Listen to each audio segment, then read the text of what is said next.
Hello friends. So today we are going to talk about a book which is called as The Power of Now, which is written by Eckhart Tolle. Okay, he is one of the famous author.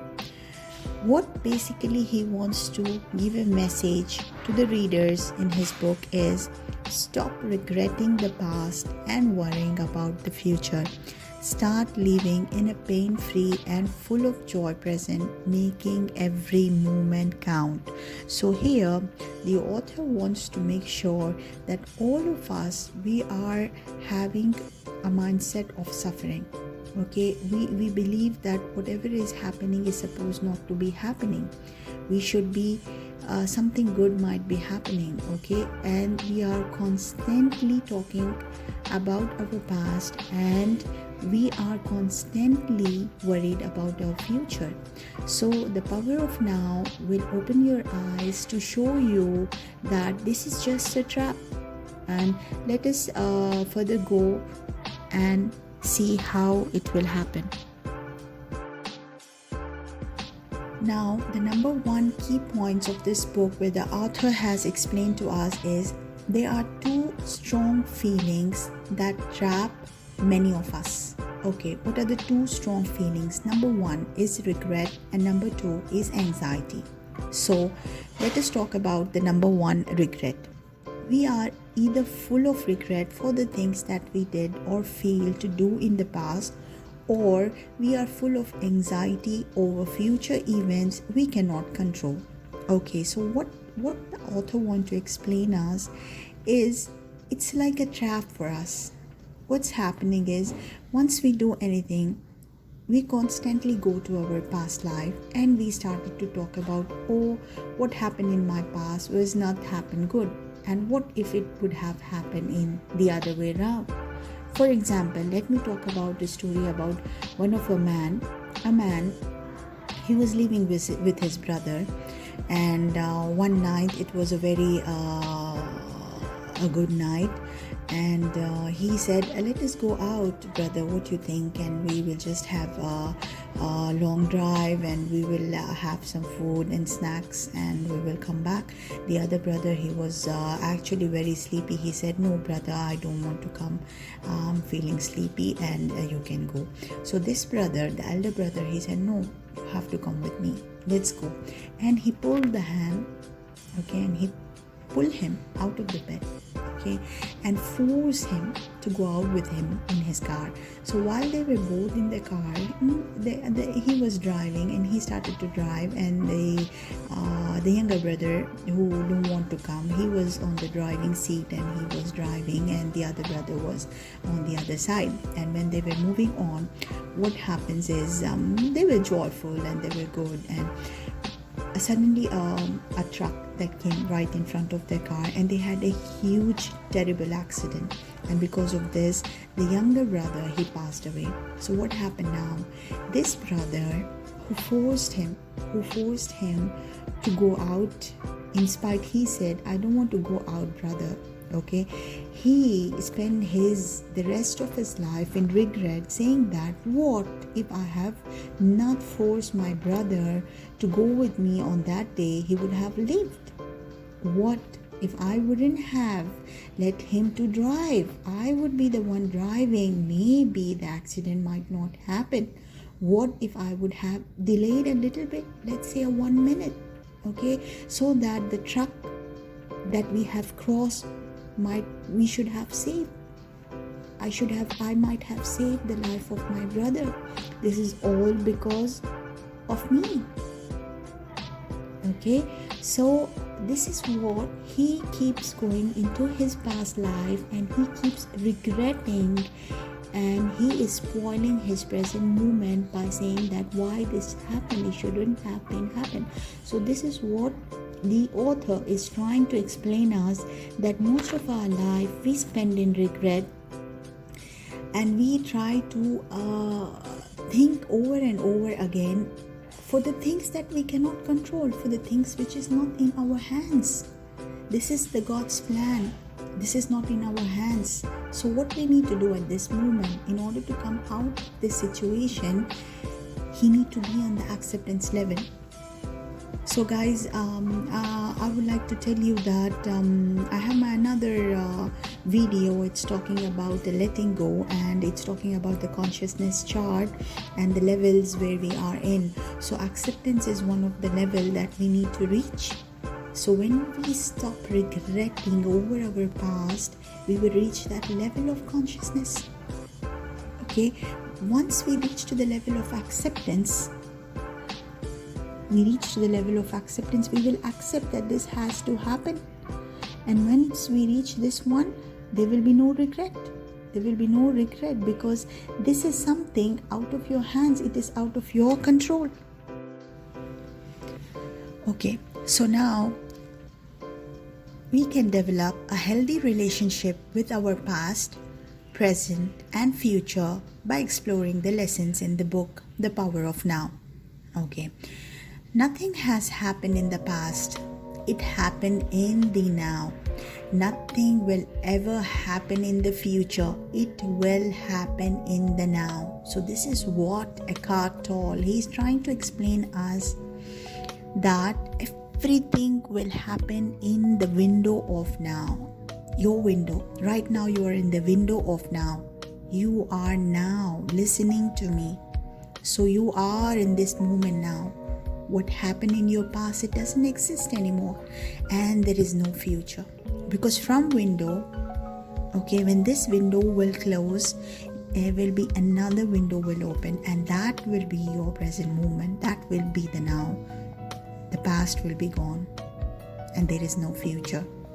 It is very hard to understand, but if you will think what the author is trying to explain, it is really like this. You will stop living in regret, and there will be no anxiety of the future. Okay, let us see how the author is trying to explain us in this book. Okay, from his own personal experiences involving depression, late night thoughts, okay, Eckhart Tolle shares how he literally found peace by discovering the source of pain and suffering. Chapter 1. You are not your mind. The greatest obstacle to enlightenment is to free yourself from your mind, rising above your thoughts, and to check your emotions, the body's reaction to your mind. So a beggar, let us talk about a story. A beggar has been sitting by the side of a road for over almost 30 years. One day a stranger was walking by and he said, "Can you spare some change?" The stranger said, "Sorry, I don't have anything to give you. I have nothing to give you. And why don't you check the old box that you are sitting on?" The beggar said, "There is nothing inside the box." The stranger said, "You never know. Why don't you check it?" So the moment the beggar checked the box, he found that it's filled of gold. The beggar was shocked. Okay, those who have not found their true wealth, which is a radiant joy of being in the deep, unshakable peace that comes within it. The beggars, even if they have great material wealth, they are looking outside for the scrapes of pressure of fulfillment, for validation, for security, love, while they have the treasure within that not only includes all those things, but is infinitely greater than anything the world can offer. So what's happening is here, the people are trying to look all these things inside, whereas it's inside within themselves. So mind is a superb instrument if you use it rightly. It's like an instrument. It's like a machine. Okay, you are supposed to use your mind, but in this case, this mind is ruling you. You are trapped. To put it more accurately, it is not so much that you use your mind wrongly. You usually don't use it at all. It's actually using you. This is the disease. You believe that you are your mind. This is the delusion. The instrument has taken over you. It is almost as if you are possessed without knowing it. So you take the possessing entity to be yourself. The beginning of freedom is the realization that you are not the possessing entity, the thinker. The thoughts that you're coming inside your mind is not you. The moment you start watching the thinker, a higher level of consciousness becomes activated. You then begin to realize that there is a vast realm of intelligence beyond thought. Thought is only a tiny aspect of that intelligence. You also realize that all the things that truly matter, beauty, love, creativity, joy, arise from beyond the mind. That's how you begin to awaken. So now, imagine if you see some people walking around the street. You have probably come across mad people in the street. Unnecessarily they're talking, they are muttering to themselves. Well, that's not much different from what you are and all the other people are doing. Okay, they are loud and we are doing it inside our mind, and we call ourselves as normal people. Okay, the voice comments, speculates, judge, compares, complains, likes, dislikes, and so on. This voice is working like your enemy. You are constantly imagining few things inside your mind. Here you often imagine things going wrong and negative. This is called as worry. Sometimes this is also accompanied by some visual images. You have mental movies. Even if the voice is relevant to the situation at hand, it will interpret it in terms of the past. This is because the voice belongs to your conditioned mind. This is the result of your past history as well as your collective cultural mindset that you inherited. So you see and judge the present through the eyes of the past and get a totally distorted view of it. It is not uncommon for the voice to be a person's own worst enemy. Chapter 2. Consciousness, the way out of pain. Create no more pain in the present. Nobody's life is entirely free of pain and sorrow. Isn't it a question of learning to live with them rather than trying to avoid them? The greater part of human pain is unnecessary. It is self-created as long as the observed mind ruins your life. So what happens now is, once you are not accepting the things that happen in your life, you will create some kind of a pain. It is called as an unconscious resistance to what is. On the level of thought, the resistance is some form of judgment. You judge whatever is happening. You come to a judgment that no, this is not good. This is not supposed to happen like this. On the emotional level, it is some form of negativity. The intensity of the pain depends on the degree of the resistance to the present moment. This, in turn, depends on how strongly you are identified with your mind. The mind always seeks to deny the now and escape from it. In the other words, the more you are identified with your mind, the more you will suffer. Or you may put it like this: the more you are able to honor and accept the now, the more you are free of pain, of suffering, and free of the egoic mind. Sometimes the present moment is unacceptable, unpleasant, or awful. It is as it is. Observe how the mind is labeling it and how this labeling process is going on. You need to stop doing the judgment, creating pain and unhappiness. By watching your mind, you step out of these resistant patterns and you can allow the present moment to be. Whenever the present moment contains, accept it as you had chosen this. Always work with it, not against it. Make it like your friend, not your enemy. This will miraculously transform your whole life. Chapter 3. Moving deeply into the now, and don't seek yourself in the mind.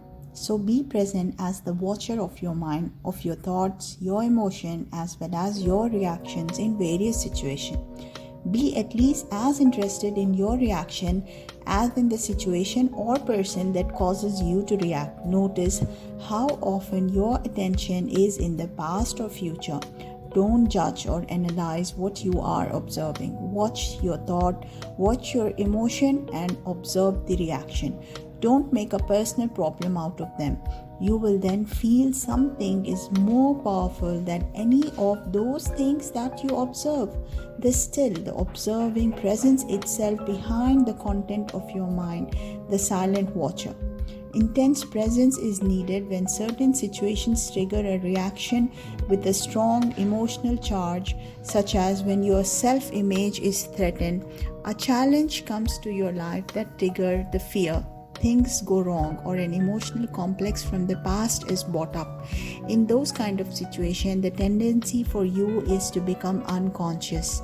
The reaction or emotion will take over you. You will become, you act it out. You justify, make wrong, attack, defend, accept that it is not you. It is the reactive pattern. The mind is in the survival mode. So identification with the mind gives it more energy. Observation of the mind withdraws energy from it. Unless you feel what it means to be present, it becomes much easier to simply choose to step out of the time whenever time is not needed. This does not impair your ability to use time, past or future, when you need to refer it for practical matters. Can you believe that you could ever reach a point where you will be completely free of your problems? You are right, you can never reach that point because you are at that point now. There is no salvation in time. You cannot be free in future. Presence is the key to freedom. So you can only be free now.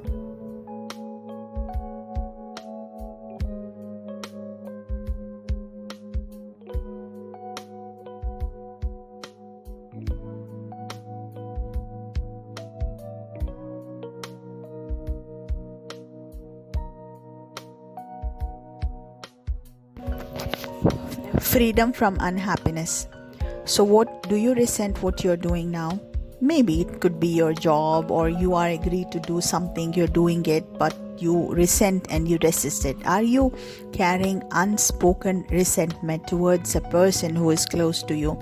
Do you realize the energy you thus emanate is so harmful in its effect that you are in fact contaminating yourself as well as those around you? So you need to have a good look inside. If there is even a slightest trace of resentment, unwillingness, if there is an observation on both the mental and the emotional levels, what is your thought? What is the mind creating at this situation? Look at the emotion that your body is reacting to those thoughts. You need to feel those emotions. Does it feel pleasant or unpleasant? What is the energy you would choose to have inside you? Do you have a choice? If you have a choice, that means you are in the consciousness. If you think you don't have a choice, that your mind has taken over you and you are still unconscious. Does it matter whether we achieve our outer purpose, whether we succeed or fail in this world? Yes, it will matter to you as long as you haven't realized your inner purpose. After that, the outer purpose is just a game that you may continue to play simply because you are enjoying it. It is possible to fail completely in your outer purpose and at the same time totally succeed in your inner purpose. Connecting with your inner body. You have to try this now. You may find it helpful. Just close your eyes. Alright, and then direct your attention into the body. Feel it from within. Is it alive? Is there life in your hands, arms, legs and feet, or in your abdomen, your chest? Can you feel the subtle energy field that pervades the entire body and give it like a vibrant life to every organ and every cell? Can you feel it simultaneously in all parts of your body as a single field of energy? Do not start to think about it. Feel it. The more attention you give, the clearer, the stronger this feeling will become. It will feel as if every cell is becoming more alive and you have a strong visual sense.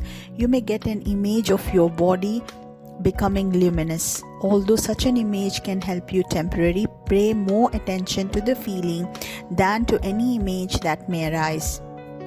The feeling of your inner body is formless, limitless. You can always go into it more deeply. You cannot feel very much at this stage. Pay attention to whatever you can feel. at this moment. Maybe you might feel just a tingling in your hands, okay, just a tingling in your feet, just a tingling and inside your stomach. So this is a good start. In the beginning you might feel it like that. Before you enter into your body, you need to forgive yourself so that you can normally enter into the body. Alright, it is a more like a feeling than anything else. Feeling will get you closer to the truth of who you are than thinking. Alright, now slowing down the aging process. In the meantime, while you are inside your inner body, if you are 20 years old, the energy field of your inner body will feel just the same even when you are 80.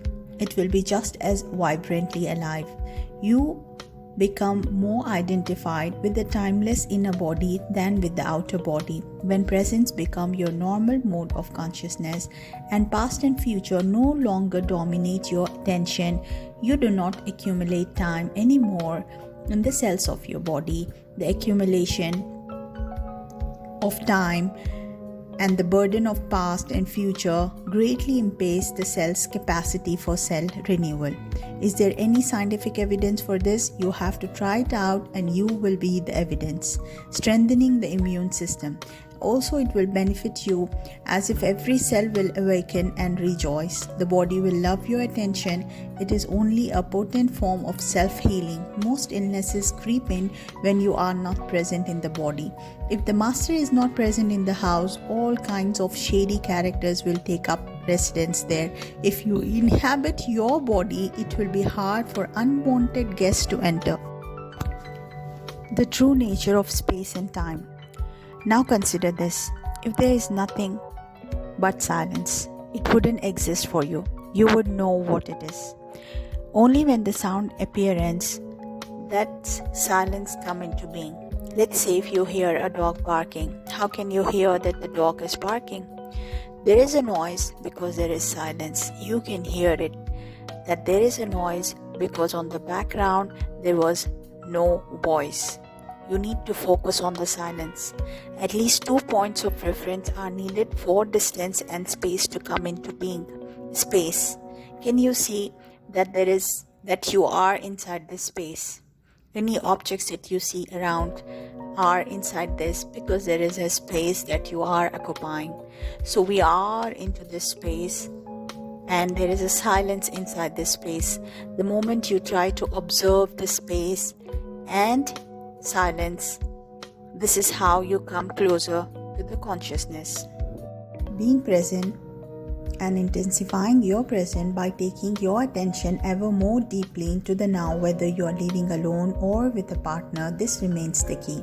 For your love to flourish, the light of your presence needs to be strong enough so that you no longer get taken over by the thinker or the pain body and mistake them for who you are.